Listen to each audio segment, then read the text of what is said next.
Bom dia. Bom dia. Eu gostaria de agradecer a presença de todos aqui.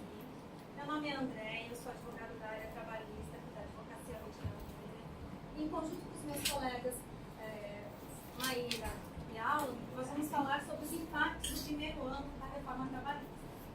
Vamos falar sobre os efeitos da Lei 13.467, o negociado versus legislado, a insegurança jurídica e a jurisprudência após a reforma trabalhista. Bom, sem sombra de dúvidas, o principal impacto que a reforma trabalhista trouxe após a sua vigência foi a redução do número de ações ajuizadas. Tá? Para melhor ilustrar a diferença gritante entre o antes e o depois da reforma trabalhista, através desse gráfico a gente percebe que no ano de 2017, em novembro, tá, foram ajuizadas quase 290 mil ações, que foi o mês que teve início a reforma trabalhista. Com relação ao segundo mês maior ajuizamento de reclamações, foi o mês de março, tá, com 260 mil ações aproximadamente. Tá? Ou seja, teve um aumento no mês de novembro de aproximadamente 26 mil ações a mais comparado com o segundo mês, que foi o mês de março. Só que, levando em consideração que essas 290 mil ações foram ajuizadas entre o dia 1º a 10 de março, de 1º a 10 de novembro, em 10 dias de trabalho, foram ajuizadas 290 mil ações. Comparado com o mês de março, que foram 30 dias, foram 260 mil. Então, a reforma trabalhista, antes da reforma trabalhista, trouxe esse impacto, né, esse boom de ações antes da reforma. E logo que passou a vigência da reforma trabalhista, o que aconteceu? Teve uma queda drástica. Percebam que no mês de dezembro, a quantidade de ações foi inferior a 90 mil ações. Foi a menor quantidade de todos os tempos. Tá? E isso se repetiu no ano de 2018, em janeiro. E essa linha azul, tá, se refere ao ano de 2018. A parte de cima em azul laranja é o ano de 2017. A quantidade no ano de 2018 permaneceu muito abaixo do ano de 2017. Esse foi um dos grandes impactos que a reforma trabalhista trouxe, tá? A redução das ações. Fazendo uma estatística... André, desculpa, só uma pergunta que eu não consegui ler. Qual é a base? É total o quê? São Paulo? Não, nacional? Todas as vagas do trabalho, tá? Do Brasil inteiro. 90 mil dezembro. 90 mil em dezembro. Nossa. Em novembro, de 1 a 10 de novembro, foram 290 mil ações ajuizadas. Okay. Então, esse é um grande impacto que a gente percebeu, tá, com a reforma trabalhista, porque a partir de dezembro de 2017, as ações ficaram estáveis, tá vendo? 100 mil, 100 e pouco. Nunca ultrapassou um número que era o normal, de 200 e poucas mil ações. Isso aqui é o âmbito nacional de todas as varas do trabalho, tá, pessoal? Bom, esses dados são todas estatísticas oficiais do TST, tá? E eles fizeram um comparativo, de janeiro a setembro de 2017, aproximadamente 2 milhões de ações foram ajuizadas, ao passo que em 2018, nesse mesmo período, de janeiro a setembro, a redução foi para 1 milhão e 200 mil. Então, esse foi o grande impacto que a reforma trabalhista trouxe, e isso é inegável, né? A redução do contencioso trabalhista. E com essa redução do contencioso trabalhista, a Justiça do Trabalho pode dar também andamento nos processos que estavam atrasados. Tá? Essa estatística feita pelo TST, tá, em dezembro de 2017, um mês após a vigência da reforma, que ainda estava em andamento, tinham 2 milhões e 400 mil processos pendentes de recurso, de julgamento, tanto de sentença quanto acordo, tá? Primeira e segunda instância. Tá? Então, era um atraso muito grande nas decisões. Tá? Avaliando esse ano de 2018, tá, a redução foi significativa. Eles conseguiram colocar em dia, né, um trabalho, então, reduziu para 1 milhão e 900 mil. E com isso, o que a gente percebe? Que as ações, elas estão bem mais rápidas que antigamente, tá? A Justiça do Trabalho sempre prezou pelo princípio da celeridade processual, que era uma coisa que não acontecia antes, né? Muitas vezes uma decisão demorava anos para ser proferida, e até que ocorresse o trânsito de julgado, 5, 6 anos até. Com a reforma trabalhista, a gente percebe que as ações ajuizadas, elas estão sendo julgadas, em média, muito rápido. Por exemplo, no tribunal, tá? A gente interpõe um recurso, a média para ser processado, julgado e que seja proferido um acórdão está de aproximadamente 4 meses. Tá? E até menos. Nós temos um exemplo prático aqui no escritório, onde o recurso ordinário foi interposto no final de outubro de 2018 e agora já tem um julgamento marcado para 13 de dezembro. Quer dizer, 2 meses após a interposição desse recurso, a gente já vai ter uma decisão proferida aí. Então, essa celeridade também foi algo que impactou após a reforma trabalhista. A redução das ações ajudou, contribuiu para que o judiciário pudesse andar mais rápido. Tá? E por que eu estou falando tudo isso para vocês? Né? Qual é o impacto das empresas, né, que isso traz? Primeiro, a redução do contencioso trabalhista, tá? A provisão de valores vai ser reduzida. E o principal aspecto é com relação ao princípio da celeridade processual, os juros trabalhistas. Como é que ele é feito? Ele corre desde a propositura da ação até a intimação para pagamento, 1% ao mês, que é conferido de juros para o crédito trabalhista. Com essa celeridade processual, é inegável que o contencioso das empresas vai reduzir por conta desses juros, que era exorbitante, sempre foi exorbitante, né? Mas com a celeridade processual isso vai ser reduzido. Tá? Outro ponto bem interessante também com relação após a vigência da reforma trabalhista é que as ações ajuizadas antes da reforma, elas tinham pedidos gigantescos. As iniciais tinham pedidos de A a Z 2, 3 vezes, pedindo dano moral, doença do trabalho, equiparação salarial, acúmulo de função. Esses pedidos eles até aumentavam muito, entendeu? A condenação, a hipótese de condenação. E muitas vezes eles não eram verdadeiros, né? Os reclamantes eles entravam com essas aventuras processuais, né? Pedindo de tudo e um pouco mais, porque eles sabiam que nenhum custo ele sofreria. Se fosse julgado improcedente o pedido, ele não ia arcar com nenhum custo. Então eles tentavam, né? Se a reclamada for revel, se a reclamada não contestar os pedidos, o que acontece? A gente vai ter uma condenação milionária, vai enriquecer as custas dessa aventura processual. E com a reforma trabalhista, veio a inovação, né? De honorários sucumbenciais para a parte perdedora. As custas processuais também e a gratuidade de justiça, tudo isso trouxe uma insegurança para os reclamantes. E agora eles têm muita cautela ao agilizar as ações. Antes os pedidos que eram gigantes, agora eles se restringem a intervalo entre a jornada e adicional de periculosidade. Por quê? Porque eles têm receio dessas condenações se reverterem em seu desfavor. Entendeu? Honorários sucumbenciais seria, então, um valor que eles teriam que pagar para a parte vencedora do processo. Então, tudo isso foram aspectos que a gente percebeu, as estatísticas do TST e os efeitos que a reforma trabalhista trouxe, né, na justiça do trabalho. Agora eu vou passar a palavra para o Dr. Alan, que vai falar sobre negociado versus legislado. Bom dia a todos. Sou advogado aqui na área trabalhista.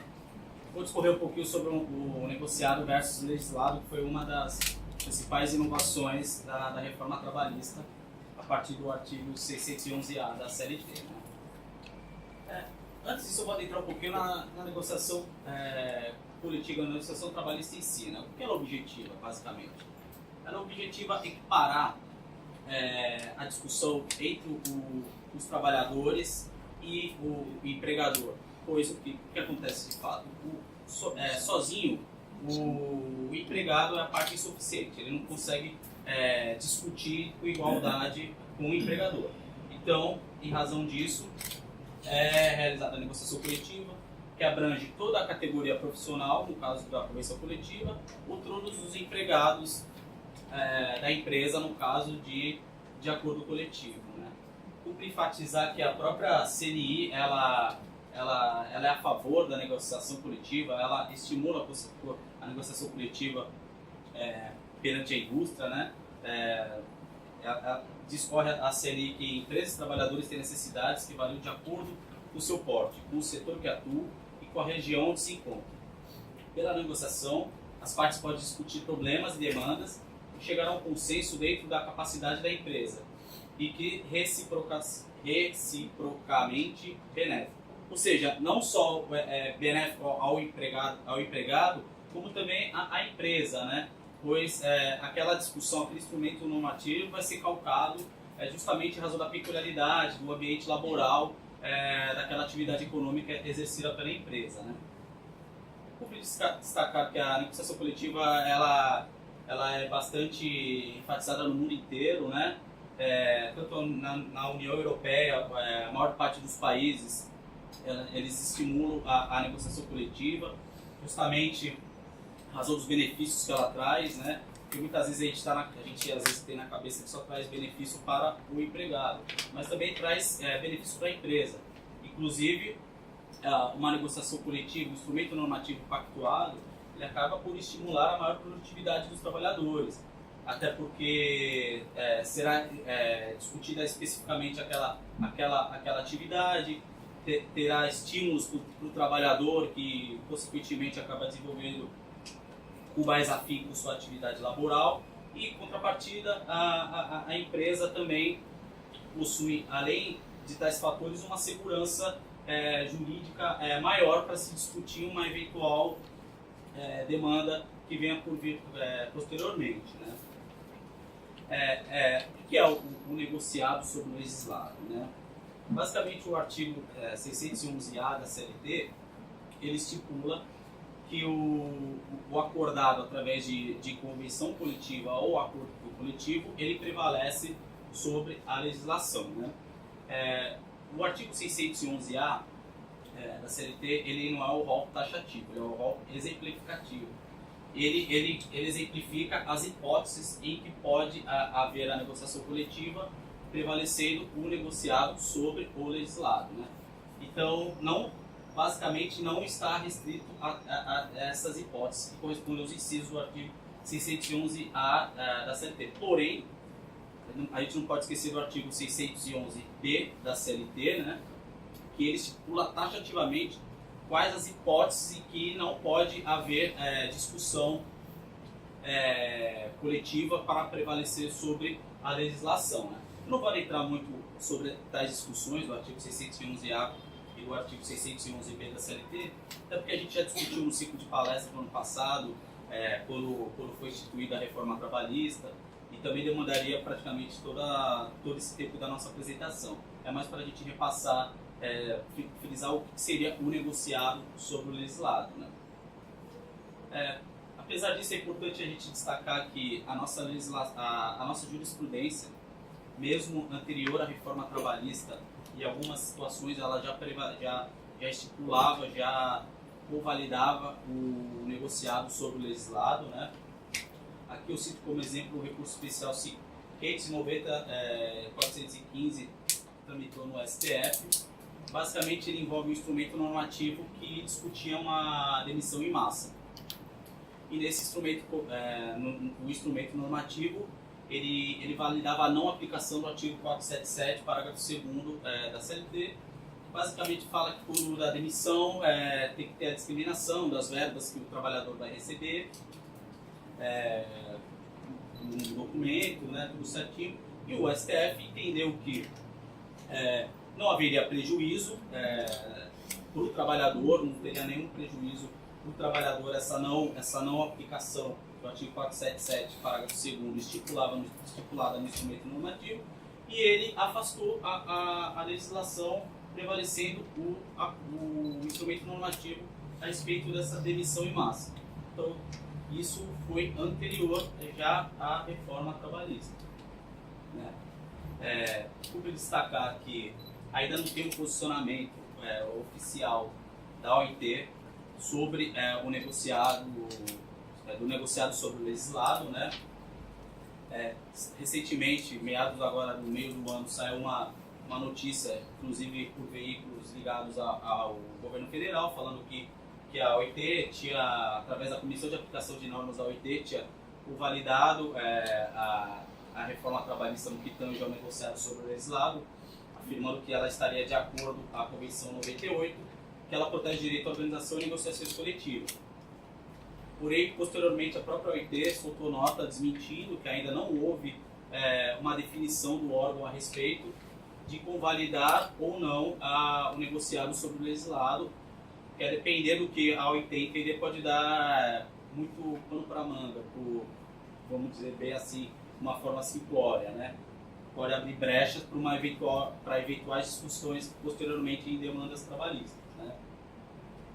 A jurisprudência, essa inovação do negociado sobre o legislado no artigo 611-A da CLT, a jurisprudência ainda está muito crua a respeito. A gente pesquisou para trazer alguns casos que de fato o judiciário tem atuado no negociado sobre o legislado já com o fulcro na reforma trabalhista, porém ainda a jurisprudência está muito crua, né? Eu acredito que a partir do ano que vem, já com as discussões de instrumentos normativos esse ano, já com validade do ano que vem e nos anos posteriores, eu acredito que a jurisprudência já tenha tem um sedimento a respeito do negociado sobre o legislado, inclusive quais incisos poderiam estar ferindo o eventual texto constitucional, que seria afastado pelo judiciário, né?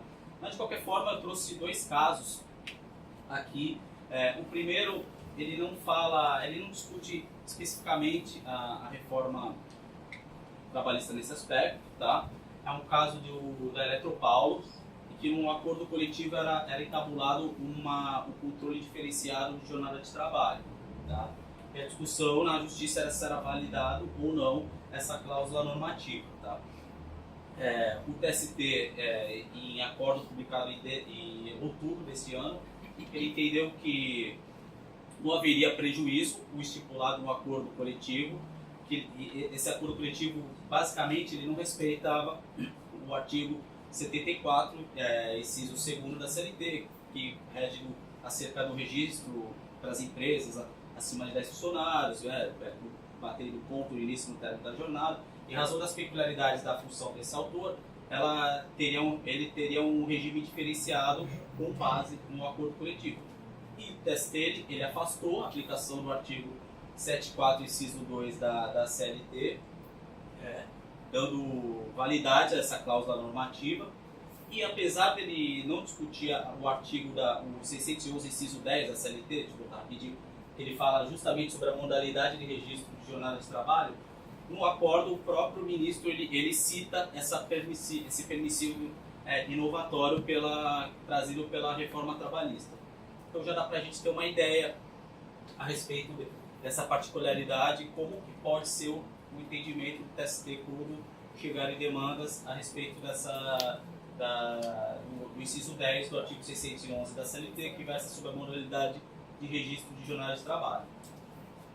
E o outro caso aqui, bem recente, é uma ação anulatória de cláusula coletiva, interposta pelo Ministério Público do Trabalho, tá? Ela discute um acordo coletivo dos aeroviários, e que nesse acordo coletivo tem 2 cláusulas que excluem a utilização da cota de PCD e de aprendizes, tá?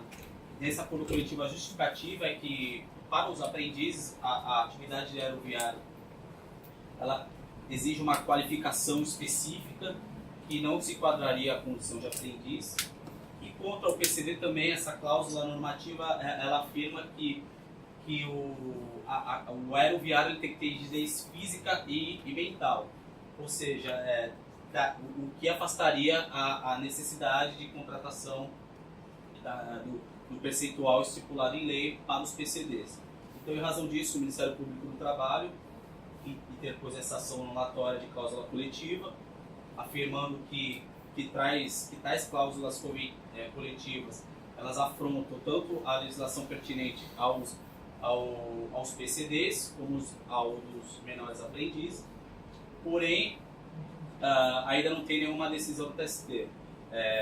Foi feita uma reunião lá com o próprio Tribunal Superior do Trabalho para tentar que as partes chegassem a um acordo, porém foi suspenso essa discussão por 90 dias para que ela formule algumas opções para que consiga tudo ser resolvido através de um acordo envolvendo inclusive o Ministério Público do Trabalho. Porém, ainda não tem um entendimento do TST a respeito de afastar cláusulas do tipo das discutidas nessa ação anulatória, que, se for validada pelo TST, ela vai prevalecer sobre a legislação, tanto a do aprendiz quanto a do PCD. É importante destacar também o artigo 614, parágrafo 3º da CLT, que deu fim à ultratividade, né? A previsão expressa em lei, porém através de firmamento jurisprudencial do próprio TST, foi firmada a súmula 277, né? Que basicamente ela fala que, findado o prazo de um instrumento normativo até que seja estipulado um outro instrumento normativo, as condições existentes no primeiro, elas ficam inseridas no contrato de trabalho dos trabalhadores até a nova discussão, o novo instrumento normativo. Porém, expressamente o artigo 614, parágrafo 3º da CLT, ele findou a ultratividade. Inclusive, isso acaba por gerar a necessidade efetiva de negociação coletiva, até porque acabou a vigência daquele acordo coletivo, acabou, não tem mais a prorrogação, a continuidade do lado determinado até a estipulação de um novo instrumento normativo, o que acaba por estimular a negociação coletiva, tanto da parte patronal como da parte dos empregados. Então, a respeito do negociado sobre o legislado, a jurisprudência, por favor. Toda vez que se fala em negociado, alguém está abrindo mão de alguma coisa. Sim. Então, abrindo mão significa isso está prejudicando sobre uma certa perspectiva. Mas, em compensação, eu ganho do outro lado. São interesses mútuos, então acaba... Então, a pergunta é a seguinte. No caso do controle alternativo, você mencionou que o tribunal, o TST decidiu, não, aqui não há prejuízo. Mas há, entre aspas, prejuízo na medida que reduz o limite. Como é que se chega à conclusão se há ou não prejuízo? Se a coisa vai ser calculada, não, mas nesse caso não há prejuízo, e aí vale, ou nesse caso há prejuízo e, portanto, o negociado não vale. Nesse caso, o TST levou em consideração a especificidade da atividade exercida pelo reclamante. Então, no caso, ele não ter que registrar o ponto na empresa igual seria, em tese, o normal, não traria prejuízo para ele para o cômputo da jornada laboral dele. Então, estaria sendo computado corretamente, dessa forma diferenciada, a jornada que ele desenvolvia. Então, não teria prejuízo para ele, inclusive no que tange a horas extras, né, e outros adicionais. Então, acabou que, por isso, em razão da especificidade da atividade exercida por esse reclamante, o TST entendeu, essa atividade dele, esse tipo de registro, não traz prejuízo para ele. Vai continuar garantido o direito de horas extras, adicional noturno e etc. Então, por isso que acabou sopesando essa análise pelo Tribunal Superior do Trabalho. Tá? Agora eu vou passar a palavra para a doutora Maíra, que ela vai falar um pouquinho sobre a insegurança jurídica, que na verdade seria a segurança, mas acaba sendo insegurança jurídica, por causa das discussões pertinentes. Obrigado. Só para terminar a colocação em relação à questão do prejuízo, existe uma forma de aplicação das negociações coletivas que se chama a teoria do conglobamento. Elas são feitas de uma maneira a ser aplicadas integralmente. Obviamente, como é uma negociação, uma parte perde um pouco, a outra parte perde um pouco, mas todo mundo ganha. Então você não pode pensar uma cláusula porque ela é prejudicial, porque existem outras que são benéficas. Então é assim que o Tribunal Superior entende e geralmente analisa as normas coletivas, de uma maneira a conglobar tudo que está naquela norma. Então, vamos falar de segurança jurídica, que na verdade, nesse momento para a gente é insegurança jurídica, porque a gente está aqui para falar de desdobramentos da Lei 3467, mas até o presente momento não existe uma jurisprudência firme em relação a nenhuma das questões abordadas. Então, assim, é uma situação até o momento de insegurança jurídica que tende a melhorar. Mas em um ano ainda não é possível. Vamos dar início. Com a entrada em vigor da Lei 3467 em 11 de novembro do ano passado, foram interpostas diversas ações declaratórias de inconstitucionalidade dos dispositivos da lei no STF.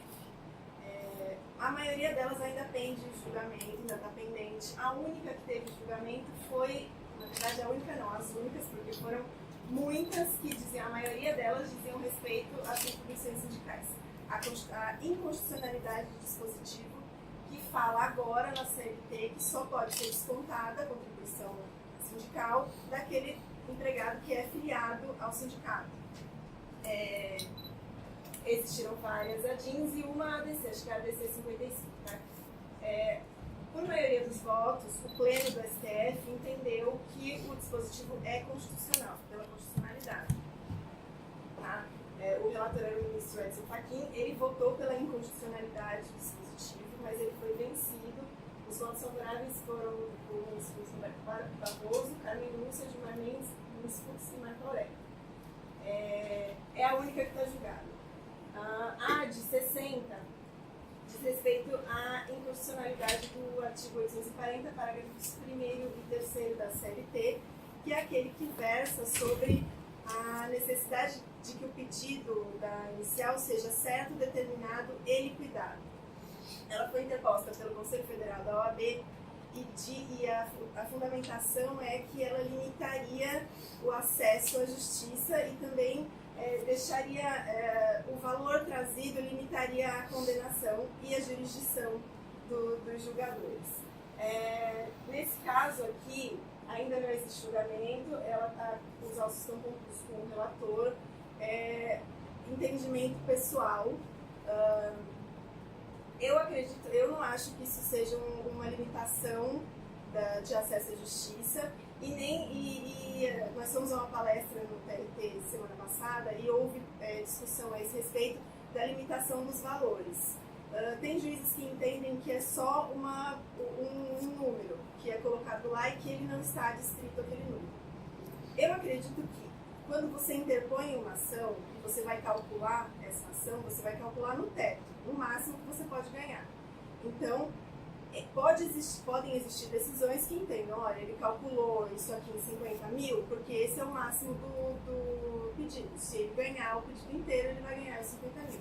Mas ainda não existe um posicionamento fechado nesse sentido. Tá? A de 5766 trata da justiça gratuita. Também é outra questão que fala que impede o acesso à justiça. Essa ação já começou a ser julgada, já teve o julgamento iniciado com 2 votos. O ministro Barroso votou pela constitucionalidade do dispositivo, só disse que precisam alterações para ampliar a gama de comprovação de que essa pessoa seria hipossuficiente, que não teria condições de arcar com os custos do processo. O ministro Fachin votou pela inconstitucionalidade porque entende que dificulta o acesso à justiça. O julgamento está suspenso em face do pedido de vista do ministro Luiz Fux. A de 5867, que fala dos índices de correção de débitos e depósitos trabalhistas, é a questão que existe mesmo uma já divisão de entendimentos entre a aplicação da TR, que veio positivada na reforma trabalhista, e o IPCAE. Aqui, uma fundamentação para a manutenção da TR é que o Congresso Nacional é competente exclusivamente para legislar sobre o direito monetário. Então, a não aplicação da TR, com ela prevista em legislação, feriria a separação de poderes. Tá? Mas também ainda não tem julgamento, os autos estão concluídos com vista à PGR. E nesse mesmo sentido, existem 2 ADCs, que são declaratórias de constitucionalidade, que são ao contrário.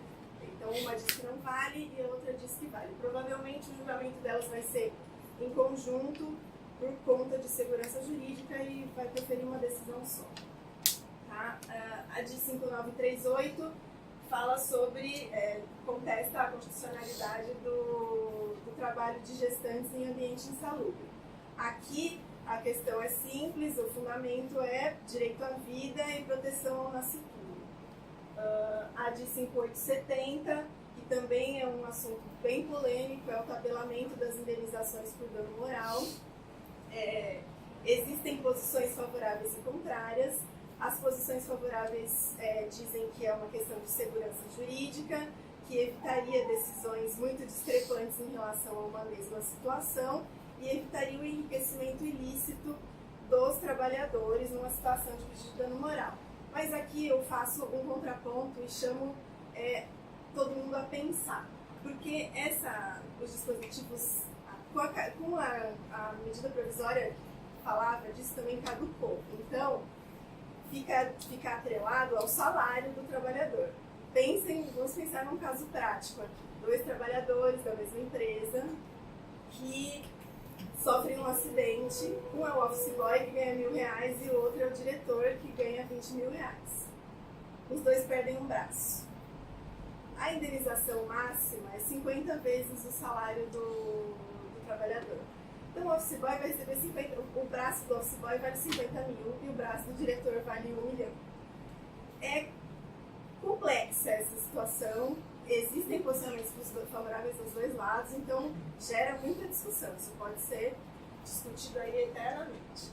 De todos esses assuntos que eu tratei, os 2 que têm mais possibilidade de ser julgados, os dispositivos têm mais possibilidade de ser julgados inconstitucionais, são o que falam do trabalho de gestante em ambiente insalubre e esse relacionado ao tabelamento das indenizações, tá? Também em relação ao tabelamento das indenizações, a Ana Matra questiona porque fala que limita o poder jurisdicional, também tem uma coisa política em relação a tudo isso, não só jurídica. E como que estão os posicionamentos nos tribunais a respeito? O Tribunal Superior do Trabalho ainda não tem posicionamentos fortes em relação a todas as matérias, porque ainda não, a jurisprudência ainda não foi construída, as decisões ainda não chegaram lá. A tendência é que se leve pelo menos 2 anos até que os casos comecem a ser discutidos e decididos pelo TST. Existe sim uma instrução normativa do TST, a Instrução Normativa 41, que fala sobre a aplicação da 13467. Em relação a matérias de cunho processual, a aplicação é imediata, isso não há discussão, até a gente vê com relação aos honorários de sucumbência, que já estão sendo aplicados nos processos, e aos honorários periciais, que também já estão sendo suportados pela parte sucumbente na perícia. Só que em relação a questões de direito material, o entendimento ainda é complexo, mas a tendência é que só os processos interpostos após 11 de novembro de 2017 sejam levados com base na reforma. Mas também tem a questão dos contratos anteriores, existem os contratos mistos, nada disso ainda foi decidido com muito afinco. A gente tem uma decisão que aqui no escritório a respeito de horas in itinere, que até novembro de 2017 o juiz entendeu, olha, tem direito a horas in itinere, a partir de novembro de 2017 não tem mais, porque a lei diz que não tem. Mas essa postura também é discutida. Então, o que está acontecendo nesse momento é o protagonismo dos advogados na primeira instância, porque é na primeira instância que se constrói a jurisprudência que vai ser levada aos tribunais, que vai gerar as súmulas, os enunciados, que vai fazer eles serem modificados. Os juízes encaram a aplicação da 13467 como uma questão corporativa. A gente ouve de juízes por aí pelo Brasil inteiro que essa lei tem efeitos nefastos e que ela veio para tirar a autonomia da Justiça do Trabalho. Então eles têm tendido a não aplicar. E como eles fazem para não aplicar a 13467? Eles usam princípios constitucionais, eles usam o Pacto de São José da Costa Rica, que é um pacto internacional que fala sobre direitos e garantias fundamentais dos trabalhadores. Até o CPC, muito criticado na Justiça do Trabalho, está sendo aplicado agora. No curso que a gente foi semana passada, eles falaram que o CPC não era nosso amigo até a entrada em vigor da Lei 3467, a gente gosta dele agora. Só que assim, cabe a nós, advogados, lembrar aos juízes que existe um dispositivo específico na CLT, o 769, que fala que o direito comum só vai ser aplicado em caso de lacuna e quando ele não for incompatível. Não pode simplesmente, eu não gostei do que a CLT fala, vou aplicar o CPC aqui. Então, não é assim que funciona.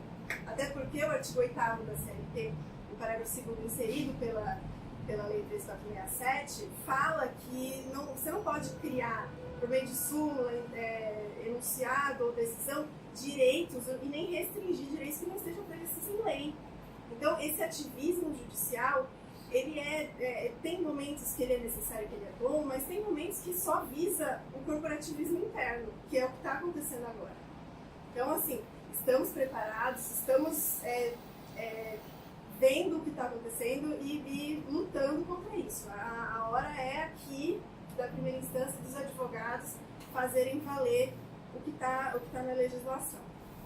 O Supremo Tribunal, nesse sentido, ele costuma ter posição mais consequencialista em relação a causas que envolvem grande escopo econômico. Assim, qual que é a tendência? A tendência é que ele deixe que os julgamentos fiquem suspensos por algum tempo, até que a aplicação da legislação se concretize, que ela não consiga mais ser mudada, ou que os julgamentos vão referendar a legislação como um todo. Mas o que a gente tem de perspectiva ainda demora um pouco para isso chegar no TST, até porque o próprio TST precisa revisar as súmulas. A 437 é completamente contra a lei, que fala do intervalo entre jornada.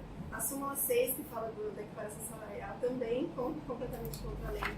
Só que precisa de decisões em massa para que isso seja revisado ou modulado. É isso, gente. Eu vou citar o ministro Bruto Pereira, que fala que a revisão da jurisprudência, é o que eu acabei de falar, se dá após ampla discussão a partir do julgamento de casos concretos. Já decisões de mérito no primeiro e segundo grau sobre a égide da nova lei. No entanto, eventuais recursos contra essas decisões estão aos poucos chegando ao Tribunal Superior do Trabalho. A gente precisa aguardar um pouco ainda para ver qual vai ser o posicionamento superior do Tribunal do Trabalho. No STF, nesse momento, ainda existe maioria pró-reforma. Nós temos, o que nós sabemos é que pelo menos 5 dos 11 ministros, provavelmente 6 são a favor, 4 são completamente contra. Então, assim, até o momento existe uma maioria nessa situação.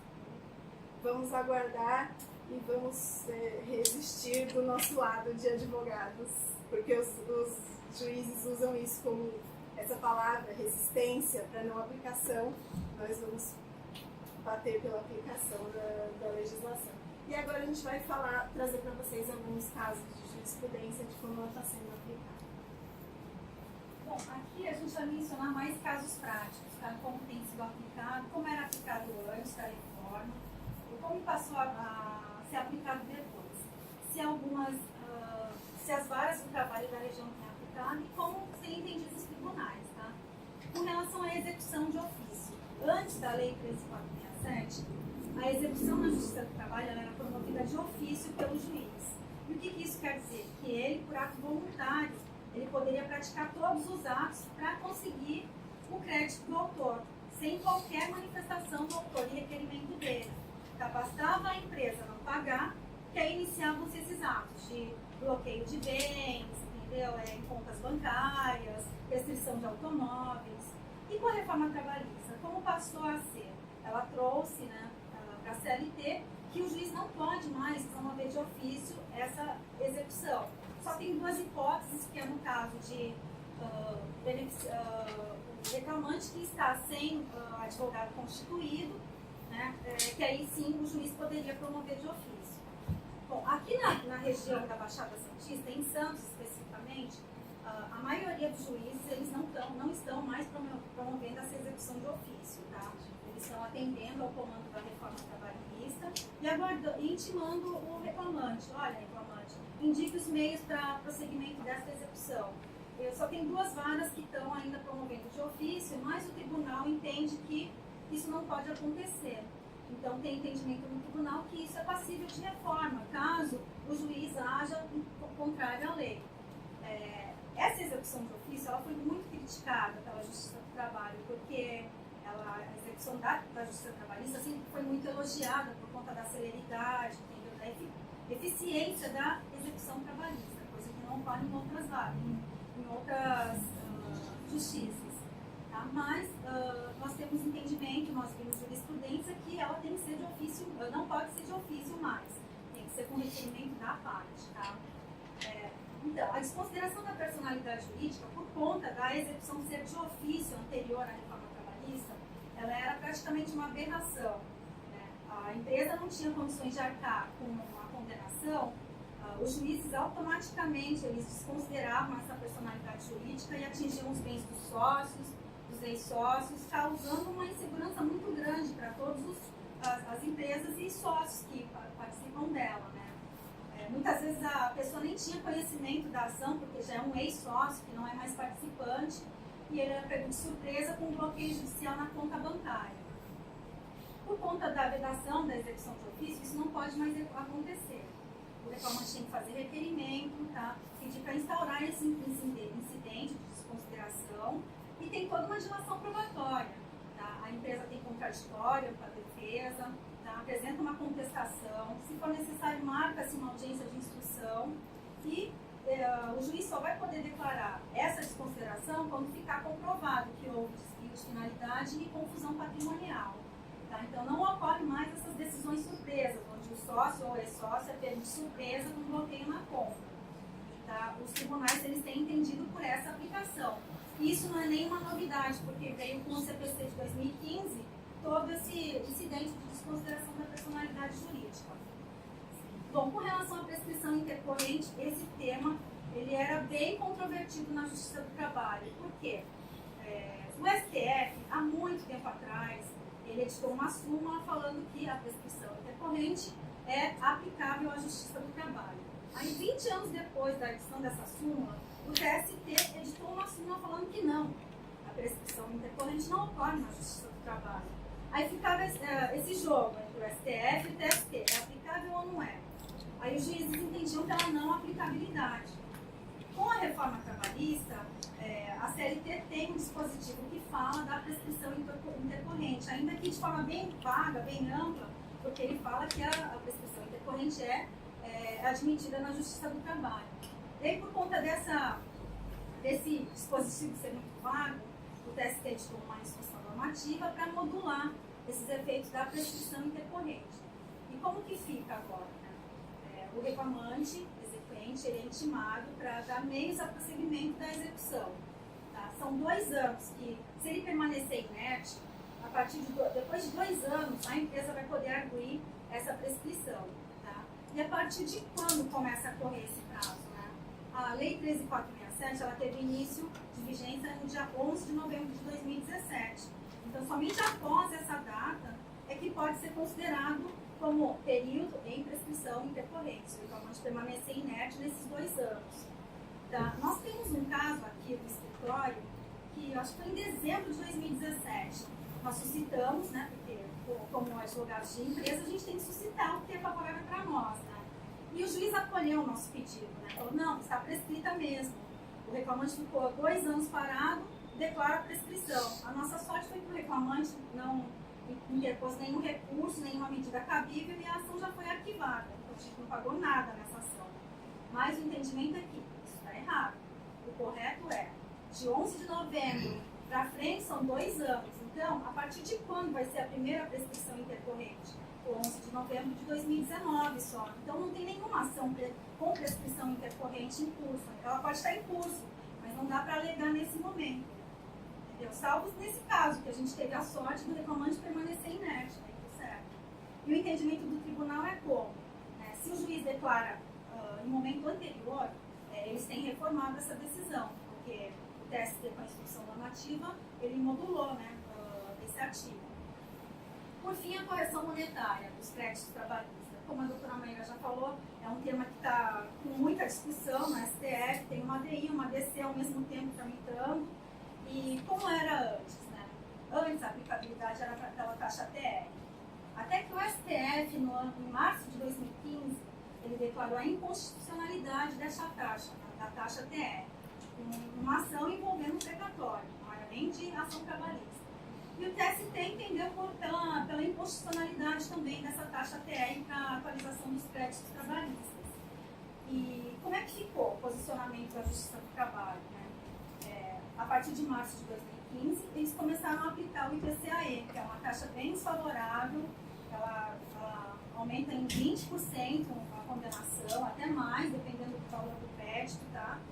E com a reforma trabalhista, a CLT tem um dispositivo específico que trata que a aplicação, a correção monetária é a taxa TR. E aí ficou essa discussão, aplica, não aplica, como que estamos, né? O entendimento das vagas do trabalho é pacífico, tá? Com exceção da quinta vara de Santos, todas as outras elas têm aplicado a CLT. A taxa de correção monetária é a TR. E os tribunais, tanto o TST quanto o TRT, eles não têm um entendimento. Mas a maioria está pela aplicabilidade do IPCAE, que é bem desfavorável para a empresa, tá? Aumenta 20% da condenação.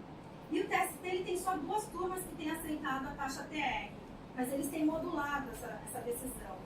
De março de 2015, que foi quando foi declarada a inconstitucionalidade da TR, até 11 de novembro de 2017, aplica o IPCAE. Posterior a isso, a TR, e anterior a isso, a TR. São somente 2 turmas aplicando dessa forma, as outras todas aplicam o IPCAE mesmo. Esse tema está muito controvertido, ele não... Vai demorar ainda para se ter um posicionamento mais concreto, né? Depende muito da ADI e da ADC também, que estão em pendente de julgamento. E aí, com relação à jurisprudência após a Lei 1364, a gente vai dissertar sobre alguns casos concretos com relação ao tabelamento do dano extra patrimonial, o caráter indenizatório da supressão do intervalo infrajornal e das horas em itinere e da multa por litigância de má-fé, tanto quanto contradita quanto testemunha. Por fim, a terceirização. Não, do tabelamento do dano extra patrimonial, eu encontrei 2 decisões bem interessantes. Uma que fala que o tabelamento não tem um mínimo, eles dão o máximo. Então, teve uma decisão do tribunal que aplicou um valor abaixo justamente com essa justificativa, que não tem um mínimo, só para observar o máximo. E outra decisão também interessante foi do tribunal aqui, acho que a terceira turma, que reduziu a condenação que tinha sido imposta em primeira instância, também justificando no artigo que fala do tabelamento 223, e que era uma indenização por um acidente de trabalho que não tinha deixado sequela nenhuma. O juiz de primeira instância tinha arbitrado em 20 mil e eles reduziram para 3 justamente por entender que não tinha deixado sequela e observando o tabelamento. No intervalo entre a jornada também, a gente está encontrando decisão dividida. Teve uma decisão também que falou que era indenizatório só a partir das ações ingressadas a partir de novembro, mas teve uma decisão da quinta turma que reconheceu como indenizatório por todo o período do contrato. E sobre as horas em itinere, eu já falei para vocês a respeito de um caso que a gente teve no escritório, que eles modularam essa decisão a partir de novembro de 2017. A sentença entendeu que não existia direito às horas em itinere. A multa por litigância de má-fé existia no CPC e foi trazida para a CLT pela Lei 13.467 e agora os juízes, alguns juízes estão achando que é uma festa, vão aplicar a multa por litigância de má-fé em todo mundo. Essa questão da contradita, tem uma juíza aqui em Santos e toda vez que nós tentamos contraditar uma testemunha, ela fala, você tem provas? Se você não tem prova, você está tumultuando, eu vou te aplicar a litigância de má-fé. Achamos uma decisão do tribunal que fala que isso é cerceamento de defesa, que não existe uma fé na contradita, então vamos continuar fazendo. Se formos condenados, vamos ao tribunal pleitear a reforma. Inclusive, eu mesma já fui condenada por litigância de má-fé, advogada, fui condenada por uma intervenção normal numa audiência, o processo foi julgado improcedente e eu fui condenada em má-fé, em litigância de má-fé solidariamente à empresa. Já revertemos essa decisão no tribunal, mas os juízes estão aplicando. E finalizar essa horas in itinere, tem essa decisão que a Maíra comentou mesmo, que o juiz reconheceu as horas in itinere, em Minas, reconheceu as horas in itinere, só que quando pagar só até novembro, mas o tribunal, justificando em direito adquirido, teve uma outra decisão no Tribunal de Minas também que falou que vai continuar aplicando mesmo após esse novembro. É aquilo que eu falei, é uma insegurança jurídica. A gente vai continuar lidando com decisões divergentes enquanto não houver um posicionamento forte em relação a isso. A gente só vai conseguir um posicionamento forte com construção de jurisprudência. Demora um pouco ainda. A terceirização não é uma questão trazida pela Lei 13467, mas a lei é do ano passado. Então a gente engloba isso na reforma trabalhista. Esse ano foi julgado o recurso extraordinário 958-252 e a DPF 324, quando se reconheceu a validade da terceirização. Da terceirização sobre todos os de atividades meio, não só de atividades meio, como de atividades fim. Todas as atividades da empresa podem ser terceirizadas. Nesse sentido, cabe aqui alertar que o entendimento, não existem julgados ainda a esse respeito, até porque é muito recente o julgamento do STF, mas cabe aqui alertar que isso foi dito pra gente pelos juízes lá no Tribunal de São Paulo, que é muito fácil de ser confundida a terceirização de atividade fim com intermediação de mão de obra. Então, há que se ter o cuidado com direcionamento de serviço. Você vai terceirizar a atividade fim, você não pode ter nenhum tipo de direcionamento do serviço terceirizado. Se for constatado, isso vai ser tomado como intermediação de mão de obra, social, tem uma problemática imensa nisso tudo. Então, assim, são essas questões que nós tínhamos para trazer para vocês. Agora a gente abre para manifestações e perguntas, fiquem à vontade. Muito obrigada.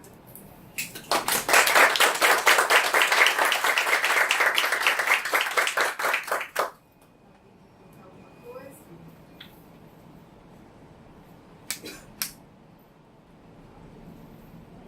Andréia, eu fico pensando com relação à prescrição eventualmente, a partir de que momento que a gente poderia pensar na aplicação?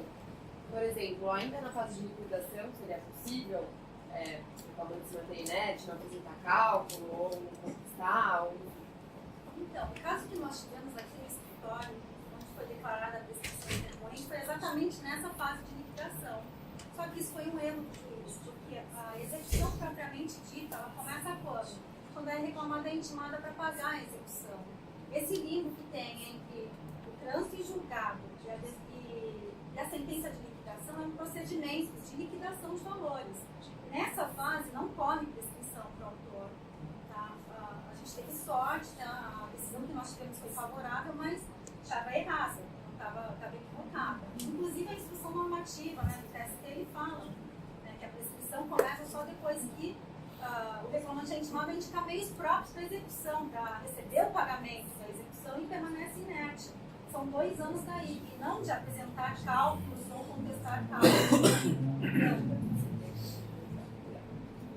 Na verdade, uma juíza lá de São Paulo, nesse curso que nós fizemos semana passada, falou que caso não se encontre depois essa prescrição só deve começar a correr depois que encontrou-se bens para suprir a execução. Enquanto os bens não foram encontrados, existem juízes que pensam assim, enquanto os bens não forem encontrados, não corre prescrição. Então, se a empresa não tem bens, o direito é imprescritível, é como se fosse imprescritível para alguns juízes. Inclusive a recomendação da Corregedoria do TST, recomendação 3, ela frisa bastante nisso, que a prescrição ela não corre nas situações em que houver indisponibilidade de bens. Né? Então é como se fosse os prédios trabalhistas fossem imprescritíveis. É uma situação Que é um desequilíbrio até. É o que acontece hoje. Mas é verdade. muito complexo pensar que algum direito. A gente estava discutindo, o direito à vida não é imprescritível. A prescrição executória de um crime, de homicídio, não é. Existe prescrição intercorrente e não existe prescrição do direito material para o direito trabalhista. É complexo. conflito direto, IPCA. Qual que é a recomendação de vocês para os clientes hoje? Está sendo a recomendação de vocês? Manter o atual provisionamento ou penalizar de forma conservadora? Não, essa questão está sendo tratada de uma maneira bem prática. Tá? A gente está seguindo as recomendações do próprio cliente. Ninguém quer assumir esse provisionamento pelo IPCA-E. Tá? Nossa recomendação, eu pessoalmente estou bastante engajado nesse assunto, né? A gente está recorrendo de todas as decisões, justamente a gente quer postergar essa discussão até que venha uma decisão definitiva do TST. Né? Então, assim, a gente está empurrando com a barriga até que venha essa decisão. Eu recomendo que os provisionamentos continuem sendo feitos pela TR. Tem uma modulação, teve? Então, existe a modulação. A primeira modulação faz com que a gente olhe o contencioso de uma forma diferente. Né? A quantidade maior de... Qual é o impacto dessa mudança no contencioso mínimo? Isso pode influenciar uma tomada de decisão. Foi bastante mitigada com a modulação, porque a primeira decisão do TST ela determinava a aplicação do IPCA para todo contrato, toda ação. Né? Depois eles modularam, passaram a aplicar o IPCA a partir de 25 de março de 2015.